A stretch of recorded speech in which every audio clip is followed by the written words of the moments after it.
আসসালামু আলাইকুম রহমতুল্লাহ বরকাত। প্রিয় ভাইরা, দেখেন কালীগঙ্গা নদীতে গোসল করতে আসছে সবাই সবাই দেখেন, এই যে নদী, ওই যে পার বাঁধতেছে, কত সুন্দর পানি টলটল করতেছে দেখেন। আয় চল যাই, ন উঠো উঠো উঠো। এই দেখেন কত সুন্দর দৃশ্য, ওই যে পারে পার বাঁধতেছে।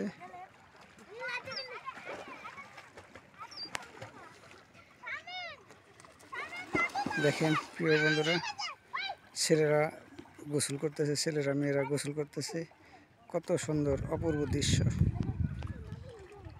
দেখতে ভালোই লাগতেছে, কত সুন্দর গোসল করতেছে ছেলেরা মেয়েরা, অপূর্ব দৃশ্য, কালীগঙ্গা নদী।